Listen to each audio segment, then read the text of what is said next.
Саламатсыздар ма, құрметті тыңдаушылар, ұстаздар және жас ұрпақ. Бүгінгі Қара сөздер сөйлейді атты подкастымызды бастауға рұқсат етіңіздер. Бүгін біз Абай қара сөздерінің сыныптағы тәрбиелік маңызына саяхат жасаймыз. Сендер білесіңдер ма, Абай тек ақын емес, адамзаттық құндылықтардың биігі болып есептеледі. Оның қара сөздері адамгершілік, білім, еңбек пен адалдықты үйрететін нағыз рухани GPS. Бұл GPS әр оқушыны дұрыс бағытқа жетелейді. Қайда бару керек, қай қасиетті дамыту маңызды, қандай әрекет дұрыс, қандайы жоқ. Бүгін біз осы құнды жолдарды бірге оқып, сыныптағы достарымызбен диалог құрып, өзімізге де, бір-бірімізге де құнды сабақ алатын боламыз.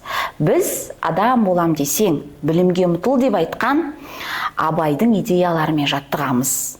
Талқылаймыз және әрқайсымыз өз жүрегімізде сақтаймыз. Ендеше бүгін бізде қонақта сыныбымыздың зейінді үздік оқушыларының бірі Құрмет Сұлтан. Сәлем, Құрмет Сұлтан. Бүгін біз Абайдың 17-ші қара сөзін оқып, оның тәрбиелік маңызын талқылайтын боламыз. Дайынсың ба? Иә, дайын, апай. Жарайсың, жақсы, онда бастайық. Абай өзінің 17-ші қара сөзінде не дейді?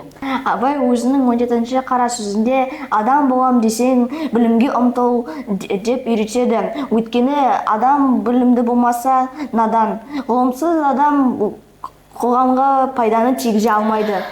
Тамаша. Демек, Абай білімге ұмтылудың маңызын көрсеткен. Ал сен бұл қара сөзден қандай ой түйдің өзіңе? Мен осы қара сөзінде өзімді әрдайым оқып, үйрену керектігін түсіндім. Өйткені білімді адам өзіне ғана емес, қоғамға да пайданы тигізе алады.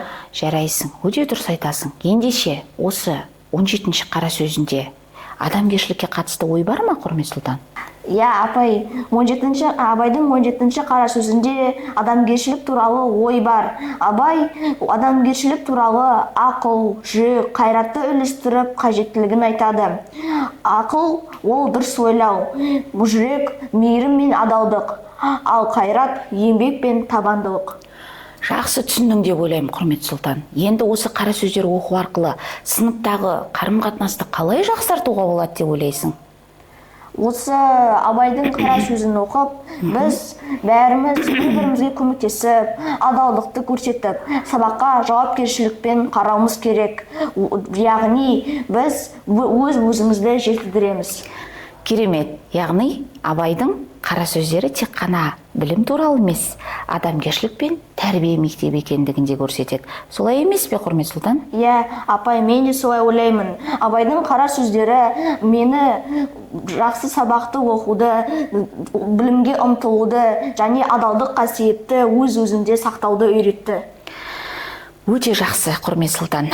Алдағы сабақтарда біз осы қара сөздерді талдап, күнделік жүргізіп, өз ойымызды жазуды үйренеміз және үйретеміз. Бүгінгі біздің сұхбатымыз өте керемет, тамаша болып өтті деп ойлаймын. Саған көп-көп рахмет. Сізге де көп-көп рахмет, апай.